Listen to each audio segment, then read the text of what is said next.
Salam sejahtera. Apakah nasib Rafizi selepas ini sudah berakhir?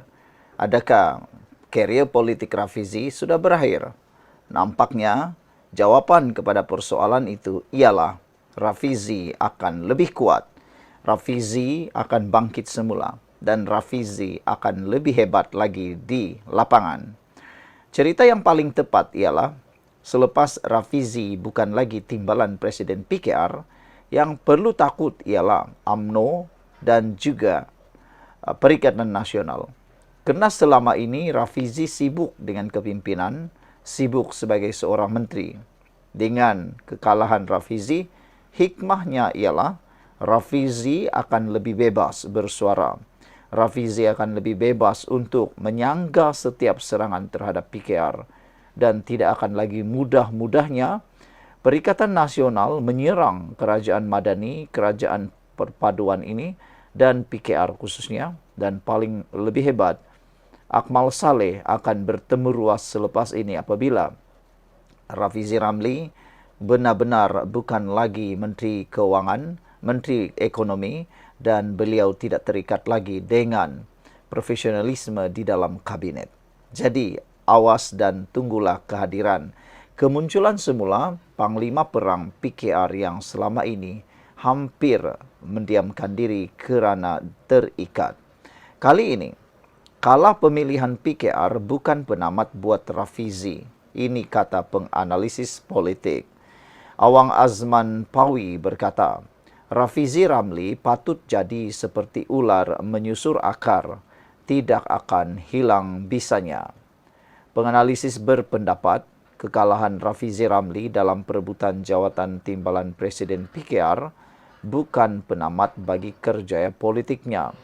Jika ahli parlimen pandan itu boleh menyusun semula strateginya. Menyifatkan keputusan itu, tanda perubahan arus, Awang Azman Pawi percaya Rafizi masih tokoh penting dalam politik Malaysia, walaupun kalah dalam pemilihan PKR. Beliau masih berpengaruh, dihormati dan memiliki rangkaian akar umbi luas, kata ahli akademik itu yang mendapati Rafizi memiliki kekuatan unik dalam analisis data dan wacana intelektual. Sepatutnya Rafizi menjadi seperti ular, menyusur akar tidak akan hilang bisanya, katanya, memetik pepatah Melayu. Tetapi kekalahan Rafizi menunjukkan kemerosotan sokongan daripada pangkalannya, terutama dalam kalangan puak pro-Rafizi yang kecewa dengan keputusan itu. Rafizi pernah berada di kemuncaknya apabila pembaharuan data menjadi teras gerakannya. Namun kini beliau mungkin dilihat tidak menyentuh sentimen akar umbi parti, kata Awang Azman. Pengkritik berpendapat gaya komunikasi Rafizi yang dianggap sesetengah pihak sebagai elitis atau terputus hubungan antara sebab berpotensi untuk peralihan sokongan. Pendirian terus terangnya berhubung isu berkaitan parti dan kerajaan perpaduan mungkin secara tidak sengaja menggambarkan Menteri Ekonomi itu di luar kolektif walaupun niatnya untuk pembaharuan dalaman. Sebelum pemilihan PKR, Rafizi menyuarakan kesediaannya meletak jawatan Menteri Ekonomi jika gagal mempertahankan jawatan timbalan presidennya. Rafizi dilaporkan berkata, ia satu kelegaan jika bukan lagi sebahagian daripada jemaah menteri. Kerana ia bermakna, beliau mempunyai lebih banyak masa dan kebebasan untuk bersuara dalam pelbagai isu. Inilah yang patut ditakuti oleh semua pihak lawan, khususnya pembangkang dan juga khususnya Akmal Saleh. Ibrahim Sufian dari Merdeka Center turut menolak cadangan. Kekalahan Rafizi kepada Nurul Izzah Anwar menandakan berakhirnya kerjaya politik Rafizi. Saya tidak fikir ia penamat buat Rafizi. Beliau masih mendapat sokongan ketara dalam parti, katanya.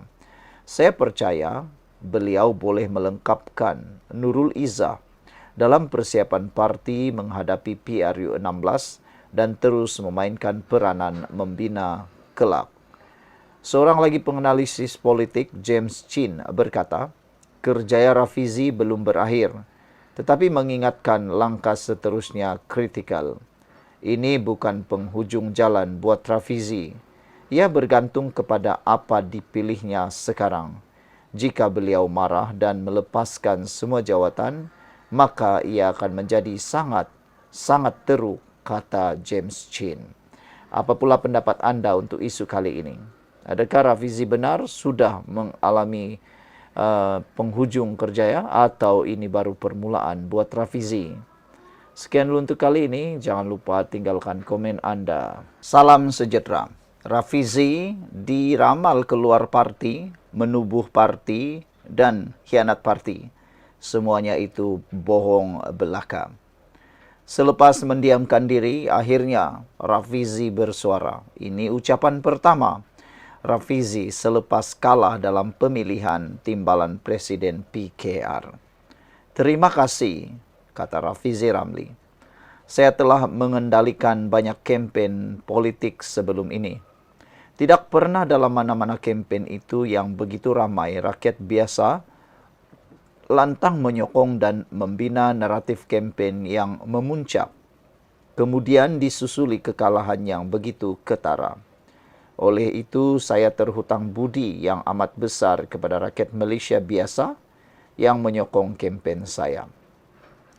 Terima kasih yang tidak terhingga. Hanya Allah yang dapat membalas kebaikan semua, kata Rafizi lagi. Saya tidak mahu meneruskan polemik mengenai keputusan pemilihan. Sejak kempen bermula, saya mengambil pendekatan telus dan lantang dalam menyuarakan kebimbangan saya terhadap pelbagai isu. Daripada perubahan kepada sistem pengundian, satu ahli satu undi, kepada integriti sistem pengundian digital, sehinggalah kepada sikap sambil lewa dalam menyelesaikan isu-isu ini. Saya faham rasa kecewa dan putus asa di kalangan ahli biasa PKR dan penyokong. Kita memerlukan masa untuk pulih dari perasaan seolah-olah segala usaha dan dedikasi bertahun-tahun kepada idealisme PKR telah sia-sia. Saya juga manusia biasa, tidak terkecuali daripada rasa yang sama. Walaupun seketika, kata Rafizi, hampir separuh usia dewasa saya, lebih tepat hampir 27 tahun, telah saya curahkan kepada perjuangan ini. Daripada menggerakkan kempen antarabangsa, bebaskan Anwar, menyertai kepimpinan awal pemuda keadilan, hinggalah menulis sebuah buku yang menerangkan kes Mahkamah Anwar Ibrahim kepada orang ramai atau orang awam. Saya meninggalkan kerja korporat yang baik pada usia yang muda atas permintaan Anwar untuk menjadi ketua staf beliau di Pejabat Penasihat Ekonomi Negeri Selangor. Sehingga kini saya telah mengharungi 16 kes mahkamah, 7 jenayah dan 9 saman sivil kerana mendedahkan pelbagai skandal keuangan awam. Mungkin saya menghabiskan lebih banyak masa di mahkamah berbanding peguam biasa. Saya pernah dijatuhkan hukuman penjara 3 tahun, ditangguhkan dan diganti dengan bon berkelakuan baik di bawah Akta Rahsia Rasmi OSA kerana peranan saya dalam mendedahkan skandal 1MDB. Jujurnya, saya tidak langsung kecewa. Malah saya rasa agak lega kerana kini saya boleh kembali menjadi orang biasa, diselamatkan dari sandiwara kuasa dan politik kelas tinggi. Saya terjebak di dalam gerakan reformasi sebelum pun PKR dilancarkan kerana sebuah idealisme. Saya mahu melihat perubahan kerajaan secara demokratik berlaku buat pertama kali. Kerana saya percaya persaingan sehat antara parti-parti politik adalah baik untuk rakyat. Saya percaya rakyat berhak mendapatkan pasukan terbaik untuk mentadbir negara. Persaingan mengangkat merit dan memaksa ahli politik lebih bertanggung jawab. Ia adalah penawar kepada budaya rasuah yang berleluasa di kalangan ahli politik kerana mereka boleh dihumban dari kuasa, kata Rafizi lagi. Saya mahu melihat sebuah Malaysia yang majmuk dan progresif kerana kita adalah sebuah negara kecil. Masyarakat majmuk membuka fikiran kita untuk bersaing secara sihat. Ia membolehkan kita belajar antara satu sama lain supaya kita menggarap budaya kerja terbaik. Ia membina insan, kepercayaan dan rasa hormat.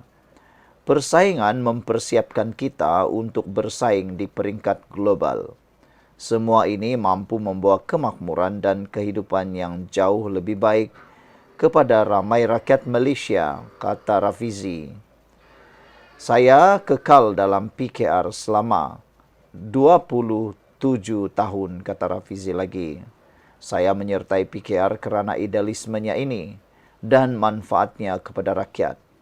Saya tidak menyertai PKR demi jawatan atau kedudukan menteri, apatah lagi untuk membina kekayaan. Saya faham nasib Anwar Ibrahim berkait rapat dengan PKR. Namun saya percaya keabsahan PKR di mata rakyat melangkaui Anwar atau mana-mana individu. Pemimpin datang dan pergi tetapi idealisme tetap kekal. Saya kekal dalam PKR selama 27 tahun. Lebih lama daripada ramai perintis dan tokoh parti yang lebih kanan. Kerana saya percaya PKR baru berlari anak. Walaupun kita telah menyumbang dalam memberi pencerahan dan mematangkan masyarakat Malaysia, kita masih jauh daripada mencapai matlamat yang dijanjikan idealisme itu. Saya tidak pernah percaya bahawa memegang jawatan dalam kerajaan adalah satu-satunya cara untuk mencapai matlamat itu. Masyarakat mesti berubah lebih cepat daripada kerajaan untuk merealisasikan sebuah Malaysia yang majmuk dan progresif. Cita-cita kita yang masih dalam pembikinan. Saya amat berbangga dengan ahli biasa PKR dan penyokong yang tetap teguh mempertahankan idealisme ini sepanjang kempen, walaupun segala-galanya telah disusun untuk tidak memihak kepada saya. Cita-cita reformasi sebenarnya masih ada harapan, kata Rafizi. Terima kasih atas ratusan mesej sokongan yang saya terima. Terima kasih juga kepada mereka yang mendoakan saya dan bersolat hajat. Saya sangat tersentuh apabila beberapa ahli muda parti menitiskan air mata semasa saya meninggalkan Dewan, sambil merayu agar saya tidak meninggalkan PKR walaupun dilayan sedemikian rupa. Saya tidak berniat untuk berputus asa dan lari dari cita-cita idealisme kita selama ini, yaitu Malaysia berhak mendapat sesuatu yang lebih baik. Cita-cita itulah yang telah menjerumuskan saya ke dalam aktivisme dan politik dahulu. Setiap satu masalah ada pelbagai penyelesaiannya. Setiap satu rintangan ada banyak jalan pintasnya. Saya tidak berniat untuk berputus asa, kata Rafizi. Apalagi untuk lari dari cita-cita idealisme selama ini. Malaysia berhak mendapat sesuatu yang lebih baik. Cita-cita itulah yang telah menjerumuskan saya ke dalam aktivisme dan politik dahulu. Dengan lebih banyak masa yang ada, insya-Allah saya akan dapat meluangkan lebih banyak masa bersama rakyat biasa selepas ini. Dalam masa terdekat, sekurang-kurangnya saya akan cuba membalas seberapa banyak mesej sokongan yang saya terima. Kepada mereka yang kecewa, kita mesti reda dengan ketetapan dan hikmah di sebaliknya. Allah lebih mengetahui apa yang terbaik untuk kita. Sekali lagi, terima kasih yang tidak terhingga dari lubuk hati saya. Ditulis oleh Rafizi Ramli bertarikh 24 Mei 2025.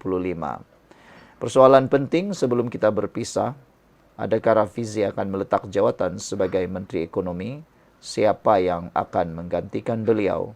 Apa pula jawatan terkini untuk Nurul Izzah Anwar selepas menang timbalan Presiden PKR? Dan paling kritikal, benarkah Rafizi akan keluar parti PKR? Sekian untuk kali ini. Jangan lupa tinggalkan komen Anda. Salam sejahtera.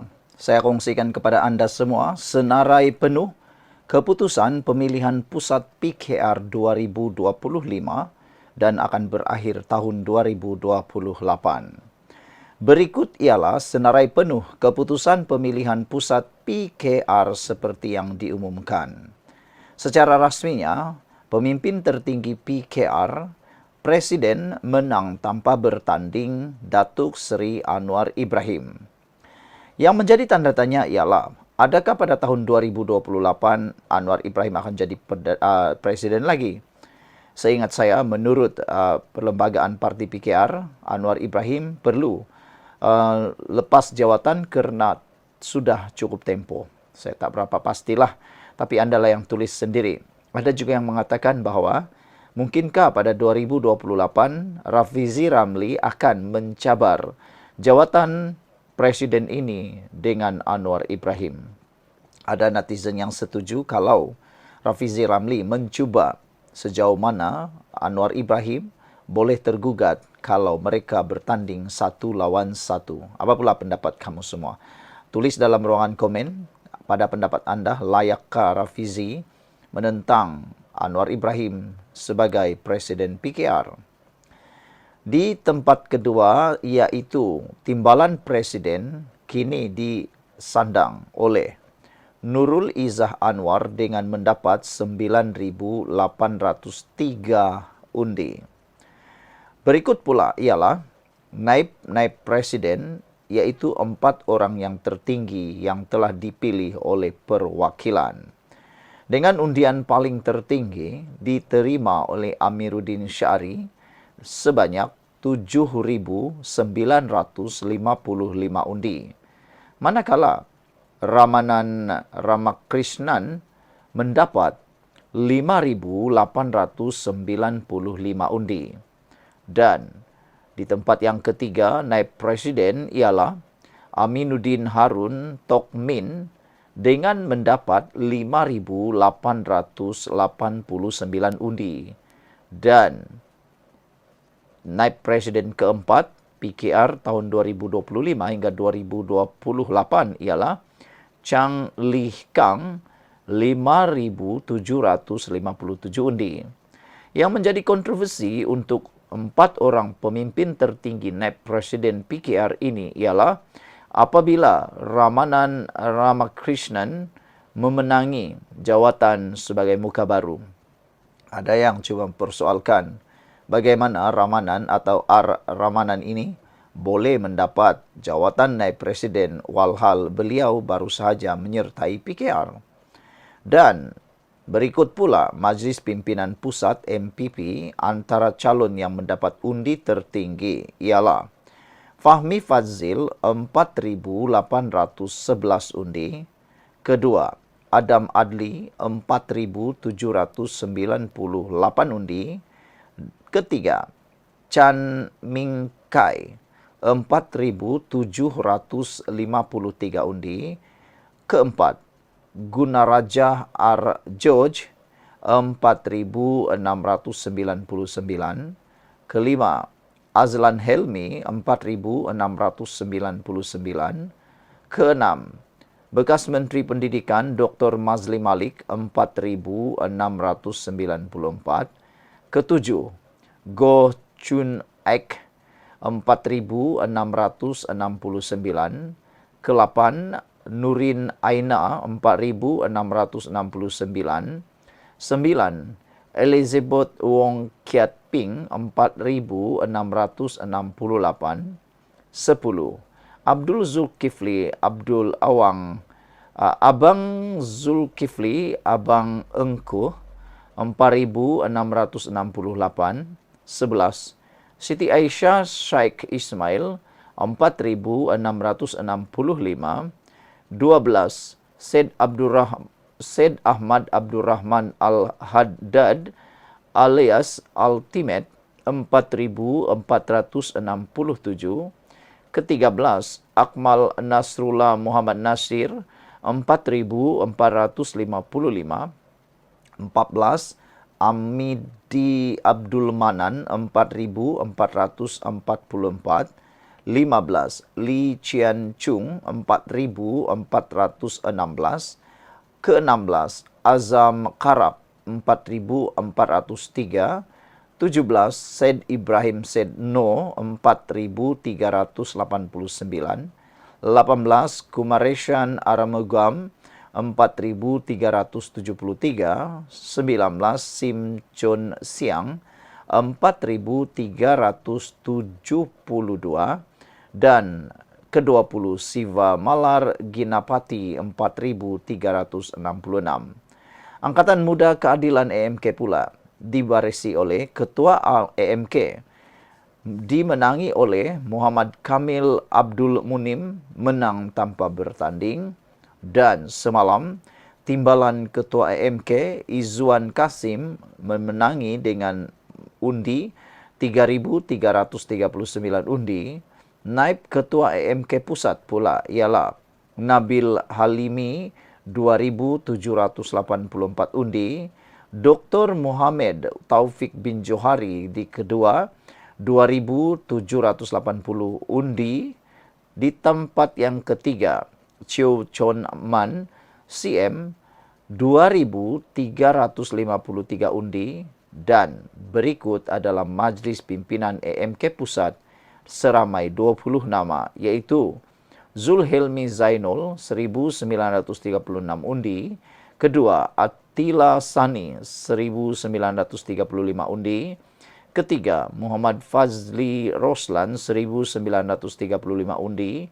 Keempat, Harsaini anak perempuan Suresh Kumar 1.934 undi. Kelima, Muhammad Aziz Azfar bin Ishak 1.934 undi. Keenam, Nur Hanani Damira. Ketujuh, Nur Azri bin Muhammad Arifin. Kelapan, Zaim Siddiq. 9. Syamil Lutfi. 10. Farzana Hayani. Ke-11, Christopher Ong Kian Lee. 12. Amira binti Alias. Ke-13, Emilia Zainabila. 14. Khalid Imran. 15. Lukman Syafiq. 16. Gapiraj Nair. 17. Oi Bon Sheng. 18. Jalex Lee. 19. Barikul Zaman. Dan ke-20 Muhammad Nur Hilmi. Wanita keadilan pula, Ketua Wanita yang bertanding dimenangi oleh Fadalina Siddiq dengan undi sebanyak 2.890 undi. Timbalan Ketua Wanita Juwairia Zulkifli 2.760 undi. Naib Ketua Wanita Pusat pula ialah Rozana binti Zainal, Lo Ker Chien, Datin Rupina binti Pangeran. Majlis Pimpinan Wanita Pusat pula ialah Yong Bazila, Nur Hidayati binti Ceros, Noraziah binti Muhammad Razid, Saira Banu, Idawati binti Pariman, Telagapati anak perempuan Marimutu, Farahida binti Fauzi, Nur Armiza Mamat, Armila binti Alias, Rosmawati binti Muhammad Ros, Victoria anak Musa, Lim Kim Eng, Camelia binti Jacob, Maisara binti Ismail, Jini Lim, Nur Jafni Abdullah, Karen Kasturi, Siti Novini, Datin Sabrina, dan Junaida binti Makau. Sekian untuk kali ini. Jangan lupa tinggalkan komen Anda.